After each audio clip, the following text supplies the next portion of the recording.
Hello all. So నిన్నైతే శ్రీముఖలింగంలో కొన్ని carvings అయితే చూపించాను కదండి. ఇంకొన్ని మతి చెదిరిపోయే కావింగ్స్ అయితే ఈరోజు చూపిస్తే చూడండి. ఇక్కడ ఎలిఫెంట్స్ గుంపుని ఒక ఆర్చ్ మీద ఒక రోలోనైతే చెక్కారు. చాలా చిన్న ప్లేస్లోని ఒక ఏనుగుల గుంపు. సో నెక్స్ట్ ఇక్కడ ప్లెయిన్గా కనిపించినవన్నీ కూడా రీసెంట్గా రెనోవేట్ చేసినవంటండి. అంటే ముగల్స్, బ్రిటిషర్స్ చాలా రకాలుగా డిస్ట్రాయ్ చేయడానికి అప్పట్లోనైతే ట్రై చేశారంట.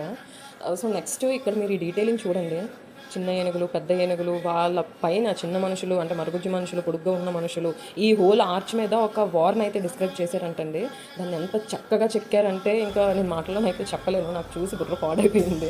ఈవెన్ ఆ పైన కూడా చిన్న చిన్నగా మనుషులు, మన జీవన విధానం అవన్నీ కూడా అక్కడైతే చాలా డీటెయిల్డ్గా కావ్ చేశారు. సో ఈవెన్ ఇక్కడ ఈ డీటెయిలింగ్ చూసారా, నాకు అసలు ఇది చూసి మతిపోయింది. అసలు ఏ టూల్ వాడారా బాబు, ఎంత బాగా చెక్కారు అనిపించింది. సో నెక్స్ట్ ఈ హోల్స్ అయితే చూడండి. ఎగ్జాక్ట్గా రౌండ్గా మూడు హోల్స్ ఉన్నాయి.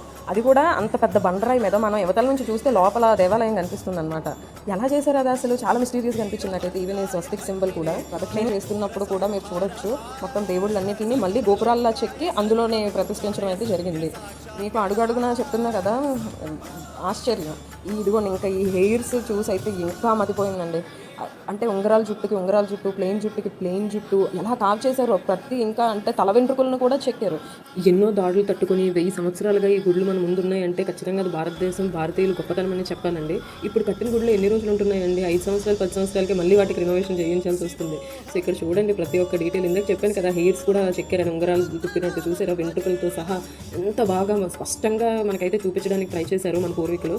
చాలా బాగుంటుందండి గుడి. మీకు ఒక మంచి వైబ్ వస్తుంది. పిల్లల్ని అయితే వండర్లాండ్, వాటర్ పార్క్ వీటికన్నా ఇలాంటి గుళ్ళకి తీసుకొని వస్తే వాళ్ళ థింకింగ్ అనేది ఇంకా ఉన్నతంగా అవుతుందని నా ఫీలింగ్ అండి.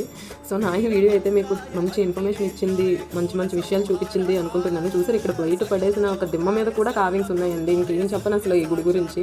ఎంత చెప్పినా తక్కువ, అది మీరు కళ్ళతో చూడాలి. If you like my video and find it informative, please do like, share, subscribe or follow. Bye bye.